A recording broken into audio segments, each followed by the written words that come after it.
Welcome to The Human Edge. This week's guest is Nicolas Trindade. Nick was born of Portuguese parents, born and raised in France, but has been living in this country for many, many years.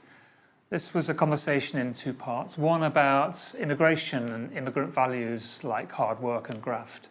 It's also a story of success in business because Nick manages a fund in the value of hundreds of millions of pounds, but also a story of good old-fashioned values of trust, respect and kindness.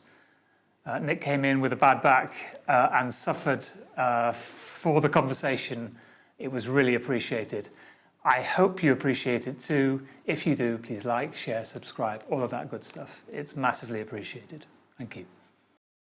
Nick, thanks for coming in. We should say at the outset for the audience, those that are listening and watching, you're in a bit of pain at the moment with your back, right? So especially for those watching, if you pull some funny faces at a certain point in time, there's a reason for that. And maybe it's not just my question, but a bit of pain. Yes, exactly. Yeah. Yes. But hopefully I'll be able to, to look it through. Okay. You were saying to Dwayne, our sound engineer, before that your surname is Trindade.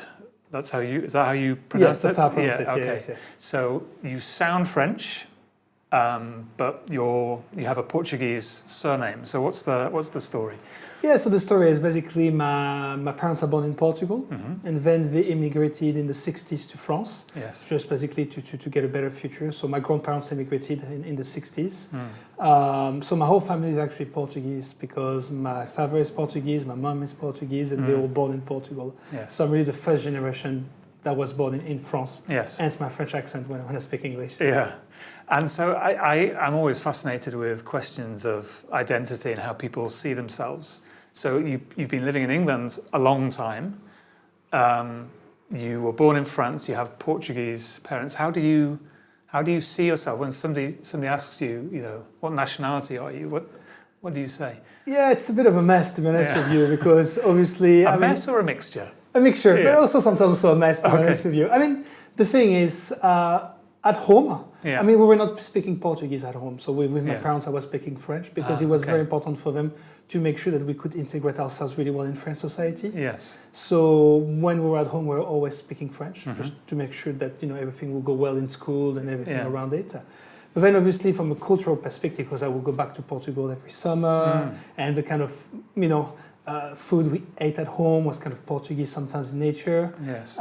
So then usually what I tend to say is that there's two parts of it. There's the hard part and the brain part, and I think the hard part is probably more Portuguese in nature. Yes. And for example, I would tend to root more for the Portuguese football team than the French one. Yes. But then when it comes to the brain, I think I was raised in France, I went to school in France.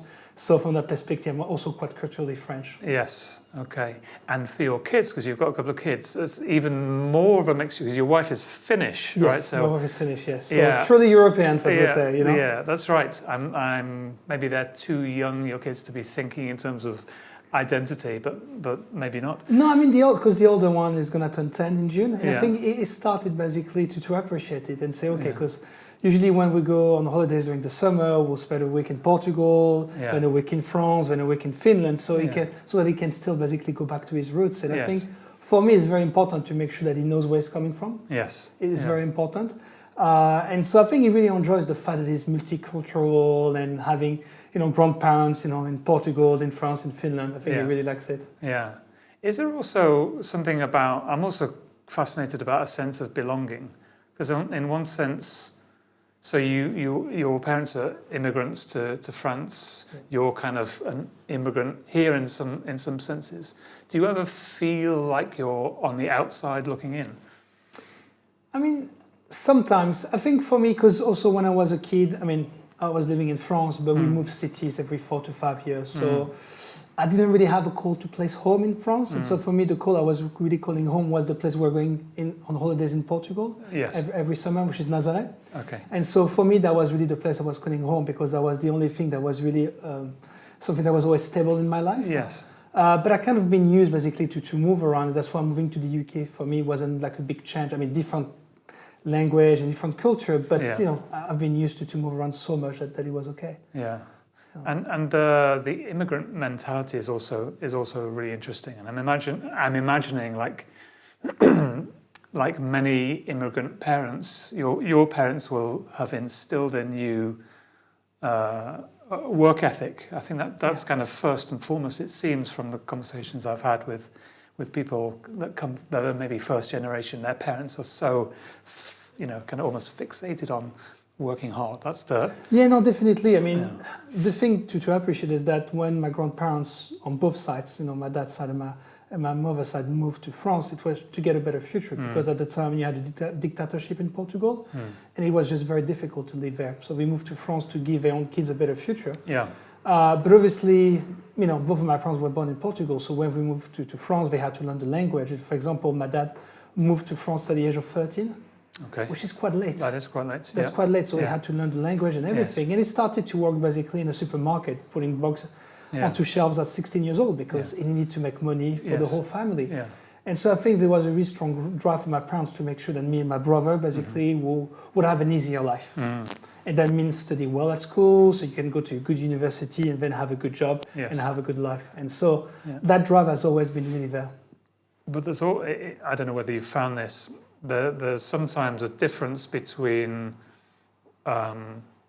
what your parents desire for you, right, and what you desire for yourself. And I think that's even more pronounced where families have emigrated. Did you have a sense of that? No, there was a sense of that because I think my father in particular was much more practical in nature. So he wanted to make sure I would have a job that would basically pay good money so that I could sustain my family and not struggle. Yeah. So for example, if I'd have come to him and say I want to be an actor, I know exactly how the conversation would have ended up being. Very, very difficult. Yeah. And that was the main driver, basically. The main driver is making sure that your kids had a better life that you had. Yeah. And also they have an easier that you had. Yeah. And I'm curious, so you picked the acting. I wonder if you did that specifically, because you did say that you used to act earlier on in your life. Was there ever a point where you thought, actually, this is something I want to do, but I can't because I don't think I wanted to pursue it as a career. I mean, it's something that it was a really big hobby of mine for a really long time because I was doing acting in theaters and also doing a lot of improv. Yes. So that's something I really, really enjoyed, being out there and being on stage. Yeah. But it's not something that I really wanted to pursue. And probably I didn't want to pursue it because in the back of my mind, I had the thought of my dad telling me, you need to get a proper job. Yeah, it's not because you need to pay the bills at the end of the day. So it was never like a choice. Yeah. Because I always thought, okay, I know what I need to do, engineering or finance, something basically is going to help me sustain my family. Yeah, that's super interesting to me. I'm just thinking about, so what you, we'll continue on the journey, but kind of think, so you loved acting, you love improv on the one hand, but now you're in the world of asset management, of kind of proper finance stuff. Yeah. The two don't seem to go hand in hand, but maybe there are still some connections because, for example, a part of my job, I had to present a lot on stage, or present to clients, etc. Yeah. And I think because I have that background in theater and in improv, I think it gives me a lot of. It's a lot easier for me basically to go on stage and present to clients because I like doing it. Yeah. And I think I had a lot of confidence doing it. And that I think that's really helped me in my job. Yes. Because, it's one thing to manage money, it's one thing to perform well, but you also need to explain to clients what you're doing. Yes. You also need to be credible in front of clients. And I think that background that I had, being on stage, etc., has really helped me. Yeah. Because some of my colleagues that I know, some of them hate being on stage. They hate that, which is fine. It's not for everybody. And that obviously sometimes can create some issues when it comes to marketing your own portfolios or just telling your story. Yeah. I guess it having that innate confidence from being on stage probably helped you in your transition from France. I think you said you went to the US, but eventually I went to the US for a year, to the UK.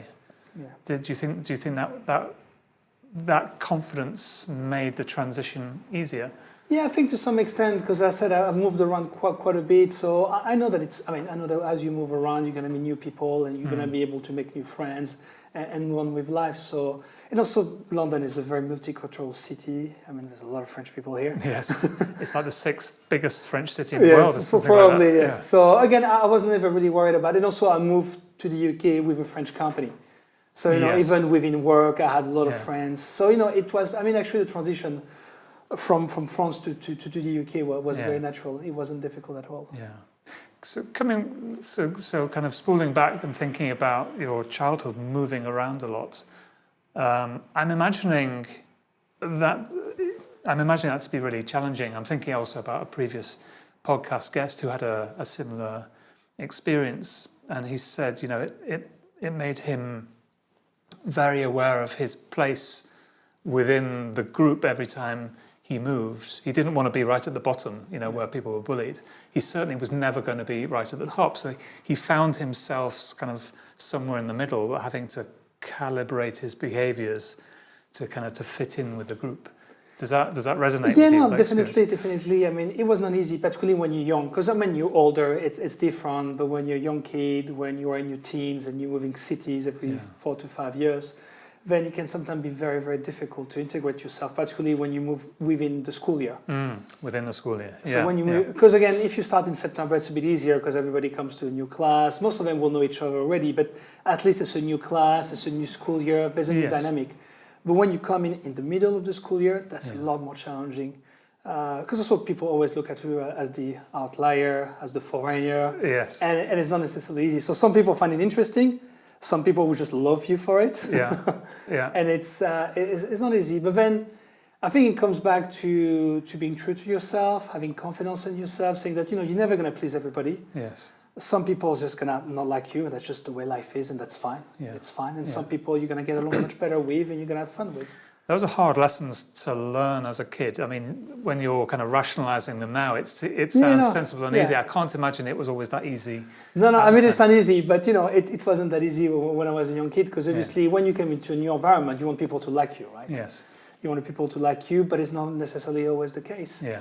And I think it makes you also a lot more self-reliant when you move that much around cities, because you know that you're going to be making some friends, but it's going to be for the next 4 or 5 years, then you're going to have to move to another city and start doing the whole process again, which can be, quite difficult for kids. Was it lonely?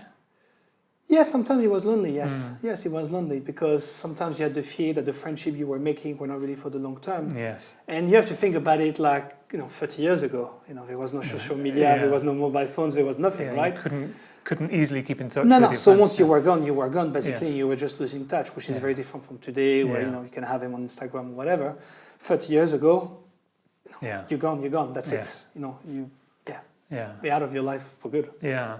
So, but the flip side of that tough period, that loneliness, was a real sense of independence, self-reliance, self-confidence too? Yes, and also because we have a really strong structure with my family, like a really strong core, because it was obviously my parents and my brother, so the four of us were kind of a really strong entity. Yes. And I think it was also due to the fact that we were moving so much around. That really reinforced the entity. But then what you learn as you move quite a lot around is that, again, as I said, is that some people you're gonna have some fun with some people are just not gonna like you from the first day, right? Not even before you open your mouth. Make judgments. Exactly, you make a judgment. So, for example, I used to live in Paris with my family, then we moved to the north of France. And moving to the north of France as a Parisian, people straight away put like a sticker on my face. They think, okay, it's going to be up his own ass, it's going to be very difficult, and all that kind of stuff. Even before you start talking, people just make assumptions about you. Yes. And some people will want to meet you to try to get, above those assumptions, but some people are just going to stay above those assumptions and not even interested in talking to you. Yeah. I'm just thinking about how to take those learnings and apply them to so you work in a big organization now. Yes. And it's kind of a similar type of dynamic, I think, where if you're in a big team, a big organization, there are people who will be interested in you, the people who make judgments immediately, and then maybe someone in between. And that's why first impression is very important. I think first impression in the corporate world is very, very important, because quite often that really sticks with people. Yeah, perception. Perception is very important, because the first time they see you, how you dress, how you talk, how you behave, will really impact the way people look at you and evaluate you. Yes. And if it's a negative one, it will be very difficult to overcome it. And it may take some time to overcome it. So then when you think about kind of going into new environments, whether it's new potential clients or in front of how do you think about your best self? What does he look like? I'm going to give you an example. Yeah. I mean, now in my industry, it's quite common not to wear ties. I mean, you still wear a suit and a shirt, but you don't wear a tie. Yeah. I always wear a tie when I go to client meetings. Yeah. Always. because for me, it's part of the business attire. I need to wear a tie when I meet clients, and I will always wear a tie when I meet clients. Not all of my colleagues are doing it. That's fine. I mean, it's up to each person to do as they wish. But for me, it's just very important because it's part of the person that I am, and I want to look as professional as I can. Yeah. Yes. It's amazing what the tie signifies, isn't it? Also, the other thing to mention on that is that because I've been in the asset management industry for almost, more than 20 years now. Yeah. And the thing is that I started to manage money back in 2010. Yeah. And I was looking quite young. I mean, I wasn't that young, but I looked quite young. Yeah. You still do. Thank you. I was waiting for the compliment. But yeah, and so that was even more important for me, basically, to look very professional. Because even if I wasn't young, I looked quite young. Yes. And being French on top of that, in a UK environment, wasn't necessarily the easiest thing. So that's why for me it was just very important to project as much professionalism as I could, basically. Yeah. Because it's all about credibility in my job, right? You go, you meet clients. If the meeting goes well, they may decide to invest money with you. So therefore, it's all about credibility, professionalism, and trusting that you're going to do what you say you're going to do. Yeah, that's really interesting, and I want to think about that a little bit more deeply right now, because one of the reasons I started this podcast is to explore with my clients kind of insecurities, vulnerabilities, that kind of thing, and we'll come on to all of that. Yeah. But so you're fresh-faced, you speak English with a French accent. Yes. You're going around the country talking to investment professionals or other people. You're trying to persuade them to invest in you. They've never met you before, and kind of this is the first impression. For many people, I would imagine that's kind of a ripe area for insecurity. What are they going to think of me? How am I going to come across? I speak and I look in a certain way. Yeah. How were you thinking about those things at the time, if you can think that far back? I think for me, it kind of goes back to stage work, right? And theater, As long as you know your lines, you're going to be fine on stage, right? And that's kind of the same thing when it comes to meeting clients in the asset management industry. As long as you know your portfolio inside out, as long as you're clear as to what you want to achieve within your portfolio, what you can and cannot do, then when you'll be fine. That's how I got the reassurance, basically. Yeah. It's about working really, really hard before those meetings to make sure that all angles were covered and that I would be able to answer to any question that they may ask me. Yeah, that's interesting. I've never been on stage. So for me, there's something a bit more than learning your lines or knowing your lines. And I think maybe you were talking about that as well. Because if you're asking somebody to invest in you, it requires trust. Yes, 100%, yes. And one of the ways to create trust is to be authentic. Yeah. And so it's more than just knowing your lines. Yeah. It's to be presenting yourself in a certain way. Yeah. And that's sometimes difficult to do when one is laden with insecurities. And that's why repetition also is very important because it's really rare that the client is going to decide to invest with you on the first meeting. Usually it requires several meetings so that the client gets to see you, you're still around, you're not going to be leaving. Yes. Also understands better the story because again, what we do can be quite complicated. So, as you keep on seeing the client, every meeting you have with them, they understand better what you do. Yeah. And then if they believe that, you're doing a good job, if they have a spot with them within the portfolios, then they may decide to invest with you. Yeah. But it's about building a relationship and building a trust relationship. So usually it doesn't happen overnight, it happens. And that's why, I've been managing portfolios since 2010, so it's been over 15 years. 15 years now I've been managing portfolio. And some of the clients I meet today, I've been meeting them actually for the last 15 years. Yeah. And that's why they see you. You're part of the scene, basically.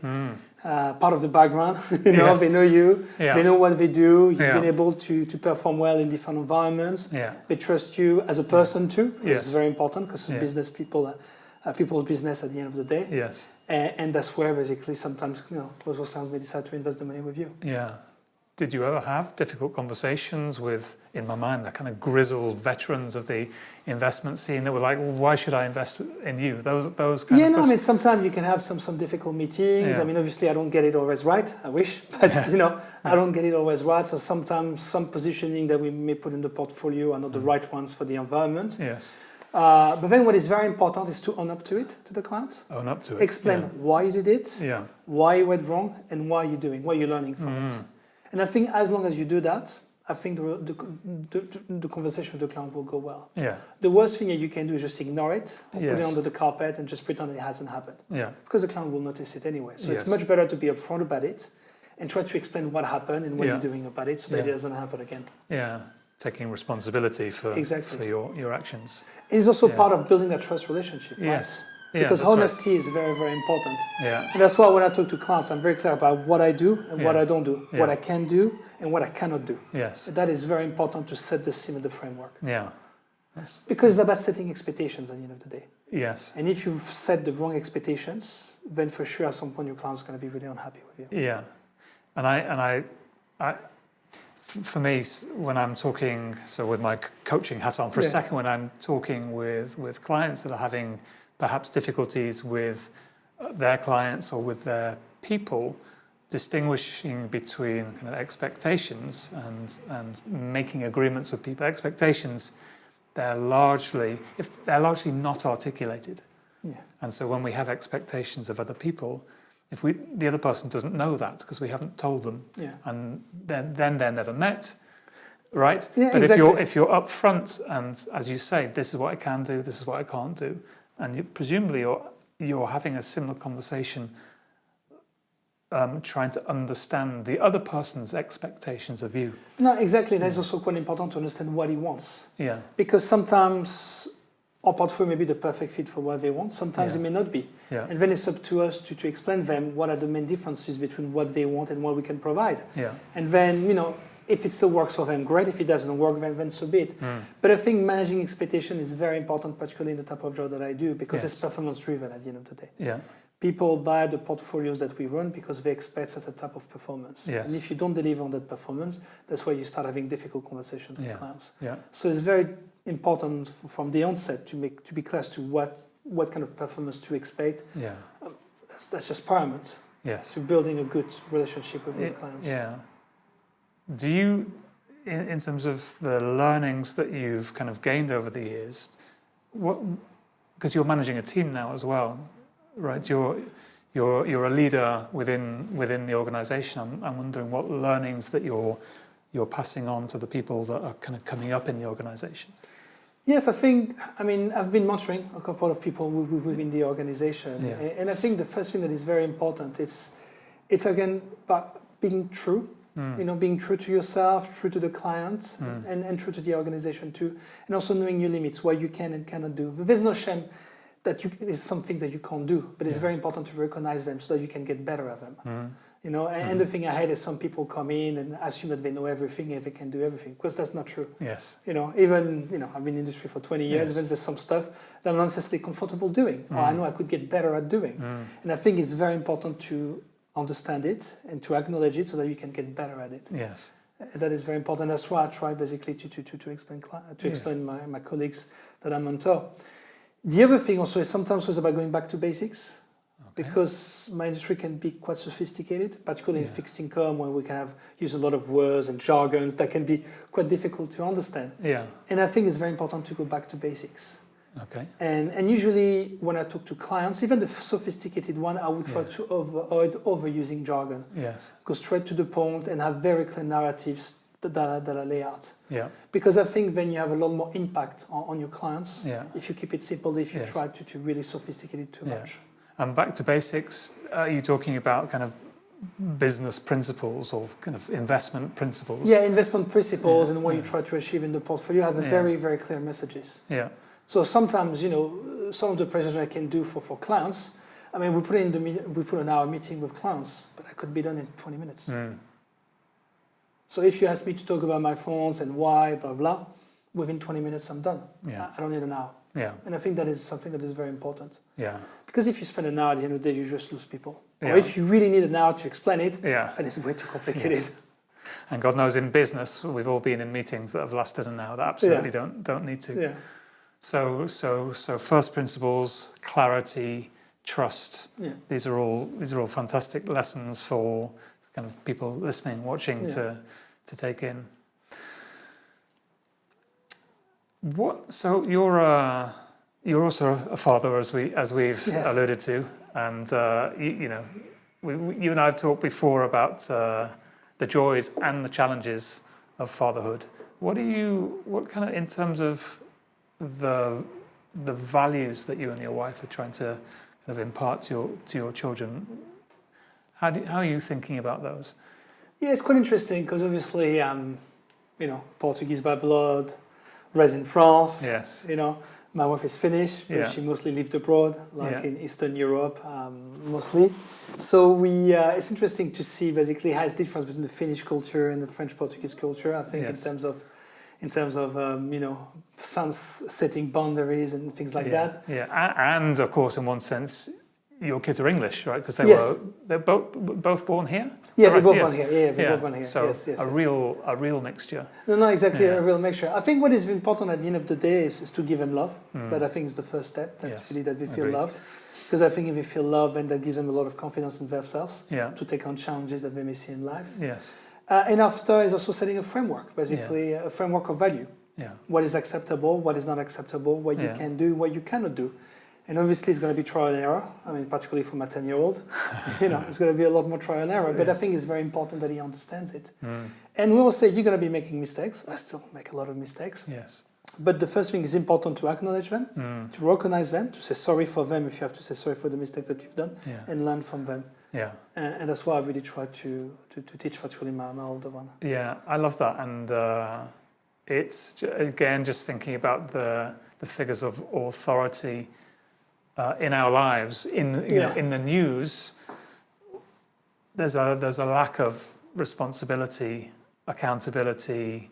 There's a lack of compassion there as well, which are all things I hear you trying to pass on to your kids. Yeah, that's why I think we're a good fit with my wife, because she's more on the emotional intelligence side, which is, I guess, go with the Nordic, upbringing, and then on my side, I'm more practical than in nature. That you need to work hard in school, so you can go to a good university and have a good job and do a lot of sports, so you can be healthy.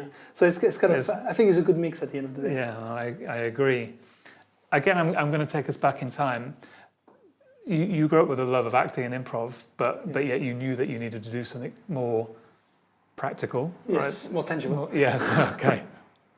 Why finance? Why finance? It's quite interesting actually, because I did engineering, so I've got actually engineering. Okay. Yeah, engineering. Okay. So actually, I've got a master in IT engineering. Right. So not at all finance. But then for my last year of engineering school, I went to the US for a year in California. I really enjoyed it. It was a really great year. And then there I decided to study finance, just out of curiosity. Okay. So it wasn't necessarily a strategic decision. No. It was just, okay. I was just trying it out. Okay. And I really enjoyed it. And so then I decided basically to pursue a career in finance. But it was a really broad term. I mean, I didn't really know what I wanted to do. But then the only thing I knew is that I wanted to stay abroad. I didn't want to go back to France. I wanted to stay abroad. And why is that? Because I just like it. I just like it very much abroad, basically. Okay. And so I looked for jobs in the US and in the UK, and I ended up being in the UK. Yeah. And then I moved to London in 2006, and I've been there since then. Okay. And when you said you moved with AXA.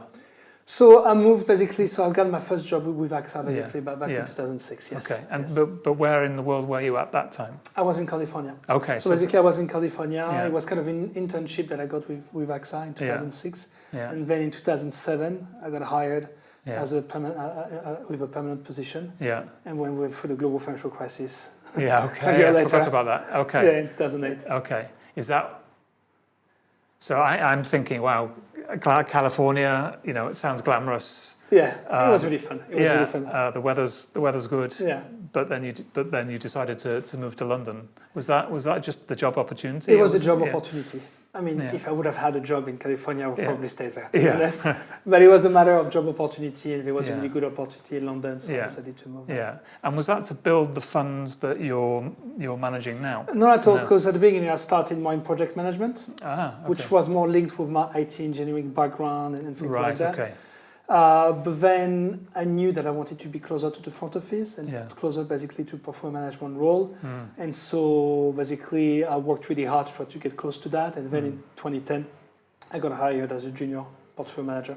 Okay. And you've built a fund up from effectively zero to about 800 million. 800 million yes, now. Over the last 15 years. Yes. Yeah. So first of all, congratulations. That's a lot of money to be managing. The responsibility seems to weigh fairly lightly on your shoulders. Would that be right? I'm a very smiley person, so that is probably why you're saying that, because Yeah. I tend to smile quite a lot. Yeah. And I mean, some days will be easier than others. Yeah. I mean, honestly, because the thing about this fund is that we've launched it with 20 million back in November 2010, and now it's about 800 million. But I pretty much met every single client that invested into this fund. Yeah. So I know who is in the fund. Yeah. I know who is invested. It's not like an anonymous person, that is invested in the fund. It's someone that I've met, that I talk to, sometimes face to face, not just on Teams, on Skype, on Zoom, but also face to face. And so from that perspective, you get really a sense of responsibility. Yes. Because also you have to appreciate that a lot of the money that will be in the fund are pension money. Yeah. So people rely on this fund to provide good returns so they can have a better retirement life. Yeah. It could also be, people investing, some money for their kids' school fees, university fees, or things like that. Yeah. So it's a lot of responsibility. It's a lot of responsibility. Yeah. And that's why I think meeting the people that invest in your fund gives you really that sense of responsibility. Yes. I think that's really important. And that's why I like meeting clients. Yes. Because then at least I can make 100% sure that they know exactly what they're buying. Yeah. And if and when performance drops, as in these things inevitably do, because that's the nature of it. I wish it wasn't the case, but it does. It does. How do you think about kind of that responsibility? You've got clients' money, pension, school fees. That if you dwell on that, I imagine that can really kind of take you down a rabbit hole. Yeah, no, definitely. And I think there's two parts of it. The first one is obviously you're gonna have to explain clients what happened to the fund and what the performance of the fund is done. Yeah. So you need to be very clear as to why it happened. Yes. Is it because of the broader market, or is it because of something that you've done specifically that's gone wrong? Yeah. So that's the first thing you need to explain that. That's not an emotional component at all. No, it's not emotional. That's all about kind of metrics, decision making. Exactly, and you have to keep it factual. It could be that the more broader market is selling off, therefore our fund is selling off. Mm-hmm. And that's that. Yeah. It could be that we are overweight a certain part of the market that has been underperforming quite a bit, in which case an active position that we put in the portfolio is not performing. Then you need to go back to the client. You need to explain why you were overweight that sector, what was the reason for that, why you went wrong, and what you're doing about it. Okay, so that is very important.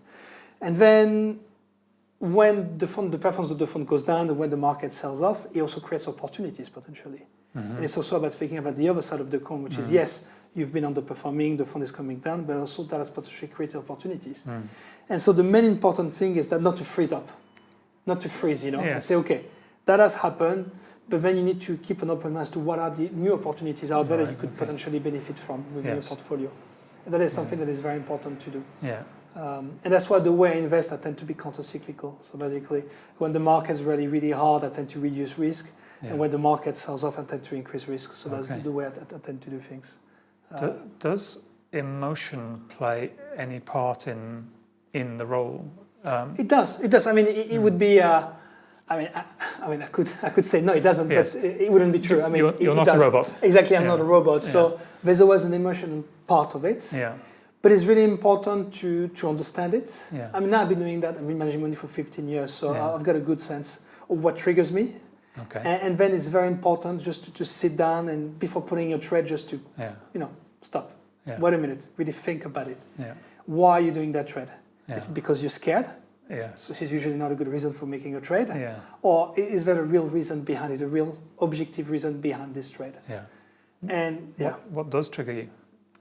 Well, it just trigger me. I mean, obviously I want to do the best that I can for my clients. Yes. And so if it's a market sell-off, if the fund underperforms because of broader market sell-off, then it is what it is. I mean, to some extent, we could have mitigated and we try to mitigate it. Yeah. But what would then trigger me more is like if we have an active position that really doesn't work and we got it wrong. And again, I will get it wrong sometimes. Yes. But then what is very important is try to understand.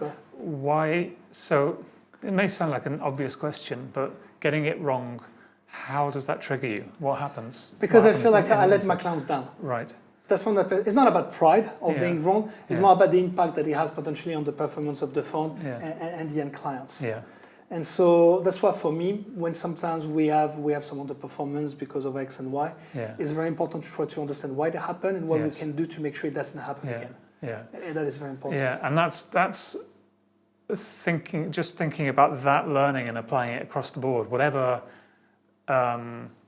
sector you're in, whatever job you're in, whatever situation you're in, when you've made a mistake, as you were saying before, yes, own up to it, apologise for it if needs be, but understand why it's happened.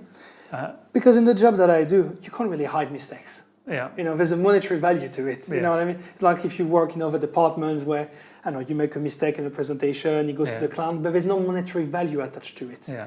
Here, you make a mistake, you put in the wrong position, it directly costs you in terms of performance, which has a monetary impact on the end client. Yeah.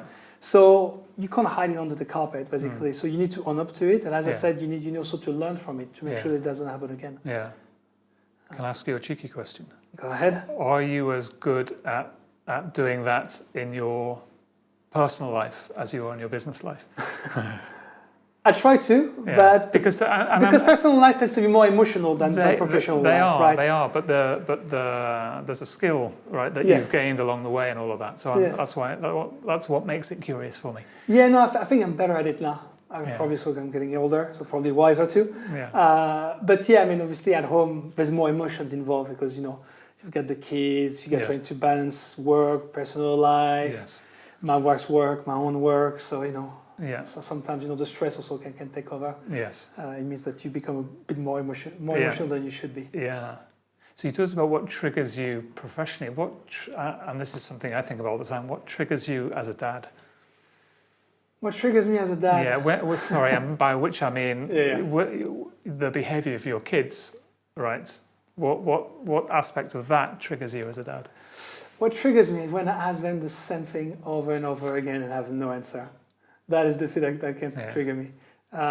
Which again, I mean, they're both young, so But then you learn from it, and then you create leverage, basically, so that they respond in a faster fashion, basically, to what you ask them to do.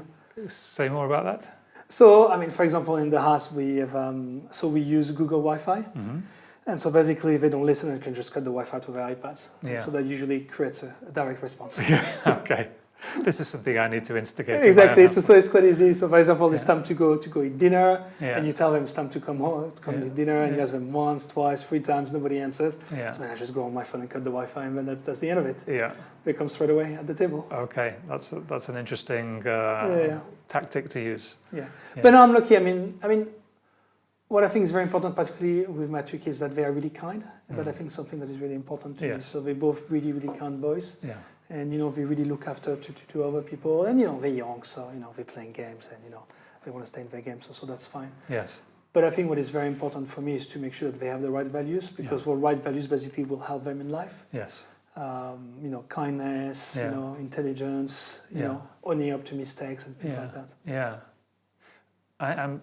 Kindness is a huge value of mine as well, so that really resonates with me. And I'm wondering, in the city, where it's about business, it's about bottom lines, it's about money, is kindness in short supply? I think it will depend the environment in which you work. I think I'm lucky enough to work for a company where I think it's a kind company in the sense that they look after their employees. Yeah.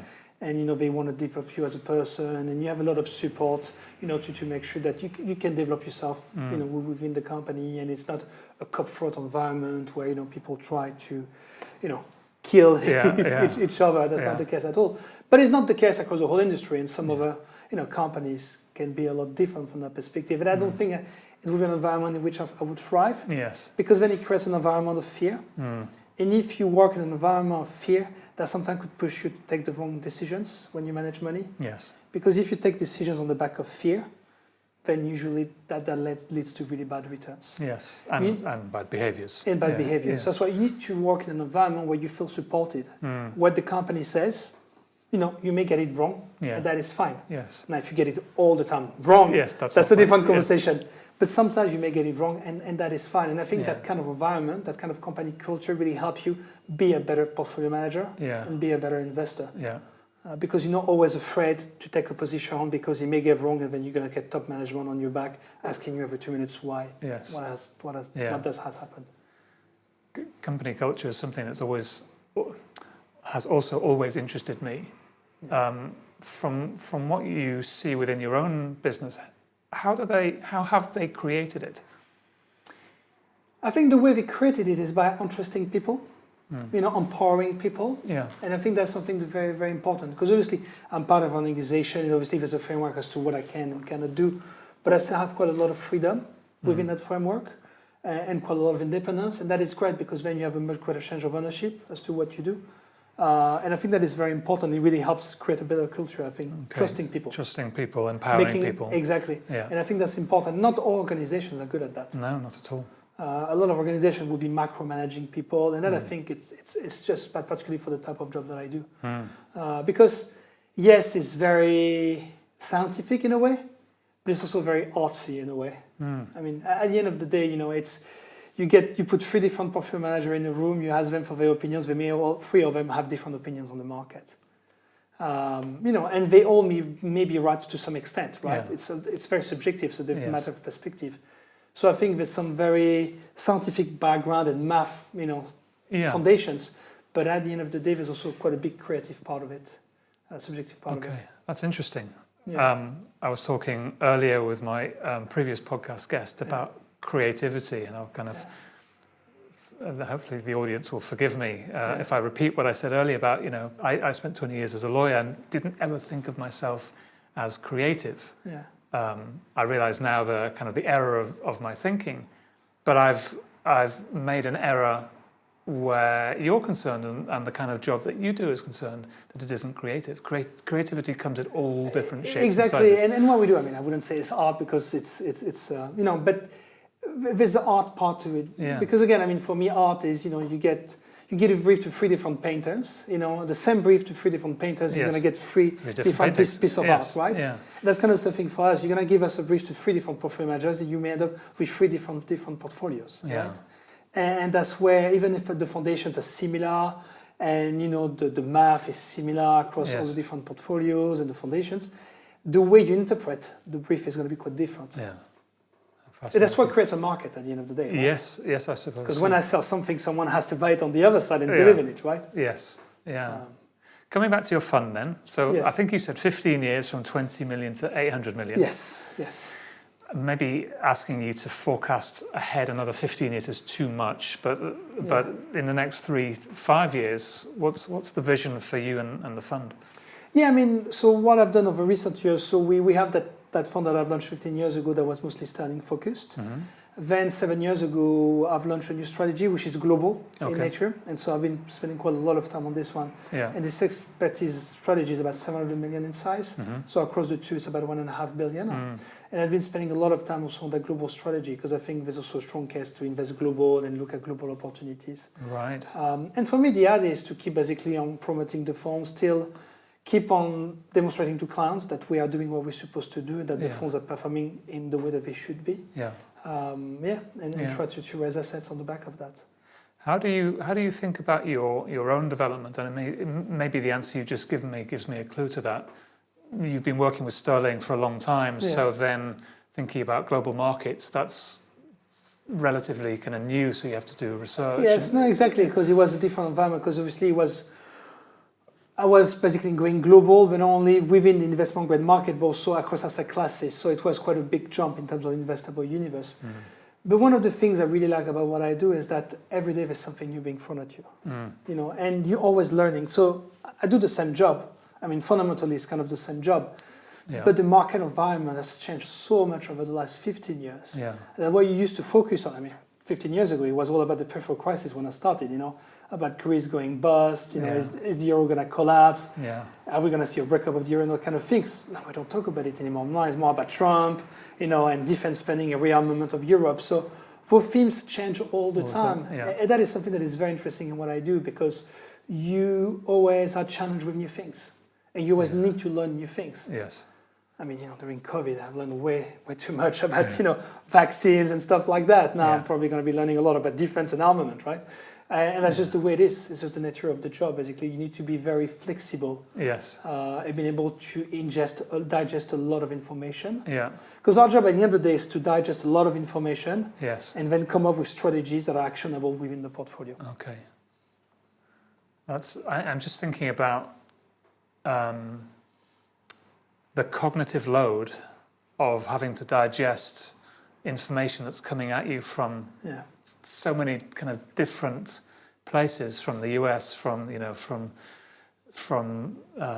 Europe, from wherever, and then having to assimilate all that information and create a coherent strategy. Yeah. This is a bit of an unfair question, but like, how do you do that? How have you learned to be able to kind of, first of all, be able to take in the information before you do anything else? Yeah. So the first thing is that it's obviously not only me. Yeah. And obviously I've got plenty of local specialists that will be specialists in their own markets, basically, that also will be responsible for looking at the information on their own market and then come up with a strategy that we think are the most that are probably going to deliver the best results for their own local market. And then my job will be to talk to all those local specialists to kind of get the best ideas and see how I can implement them, for example, in the global portfolio. Okay. What is also very important to make sure is that you know your own natural biases. Because some people are naturally bullish, some people are naturally bearish. Yes. And it's just very important also to know your own natural biases and be aware of them. Do they fluctuate? Not really, to be honest with you. I think most of the people I know, they tend to be upper bears or upper bulls, basically. It doesn't tend to change, basically, really rarely. So you need. So, for example, because of what I do, I tend always to be maybe a bit more on the cautious side. Yeah. And that's something I'm aware of. So that's why sometimes I try to push myself a bit and say, okay, do you really need to be that cautious on that particular topic, for example? Okay. So you need to be aware of that. Yeah. Does that? I imagine that can sometimes create some internal tensions where you're naturally cautious, and then you're having to push yourself to be more of a risk taker.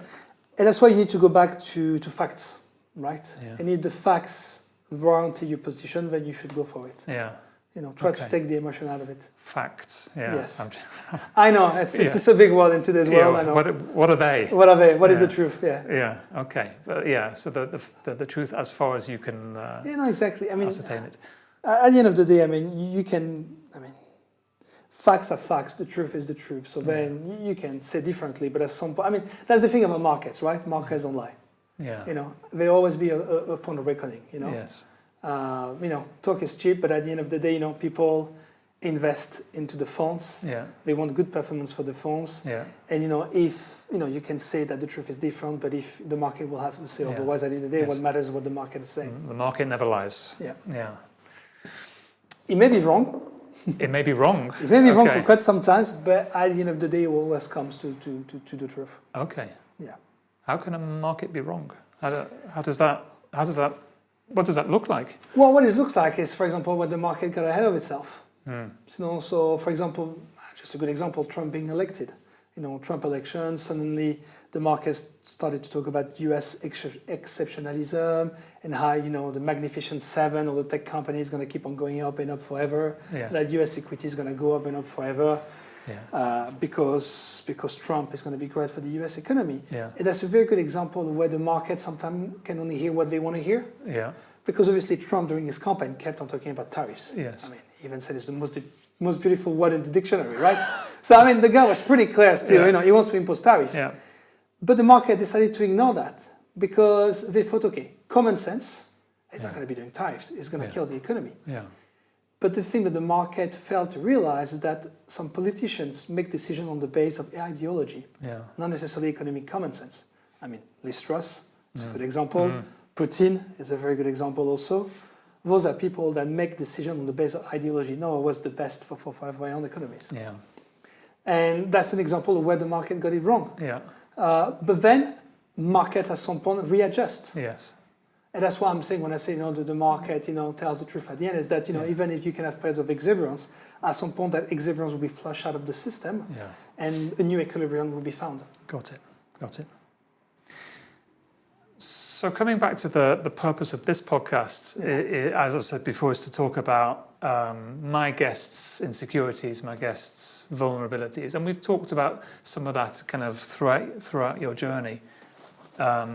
It's called the human edge for a reason. Yeah. I want to know, what my guest's edge is. What are you leaning into? What maybe you should be leaning into in terms of your development areas, your insecurities. So as we sit here today, what do they look like?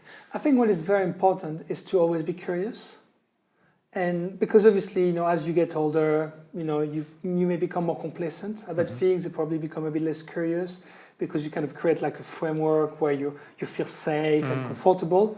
And I think it's very important to always try to come out of that safe environment. Yes. And so karate, for example, is a very good example. Yeah. I'm not natural at all at karate. I find it very challenging, but I keep on pushing myself to it because I think it's really good for me at the end. Yes. At the end of the day, and so that is an example of trying.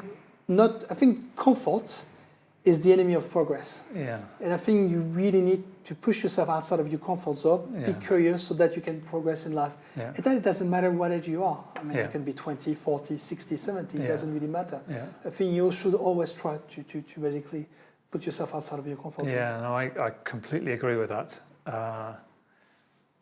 You talked before about some of your colleagues not being comfortable on stage, presenting, whatever. Yeah. That's something that you are comfortable with in your professional life. What's an example of something that you're not comfortable with? Oh, that's a good question. I'm comfortable with quite a lot of things.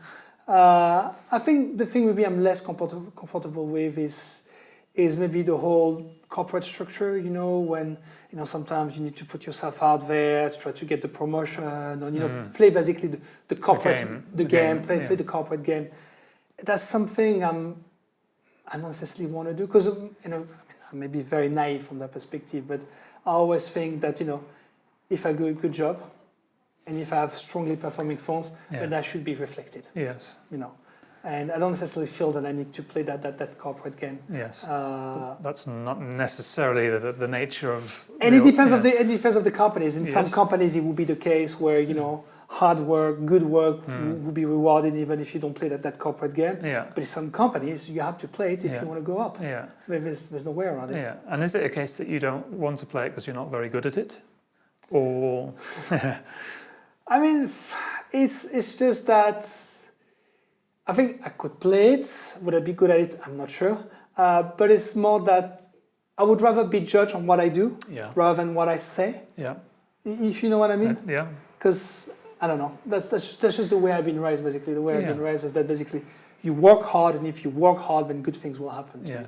And I know it's probably a very naive way of thinking about things, but I think it's, I mean, that's kind of what I always felt. That's why I've always been really hardworking at work, and, I don't know whether it's naive, but it says a lot about you and your values and, the way you've been raised, that's the way you want to approach things. Yeah.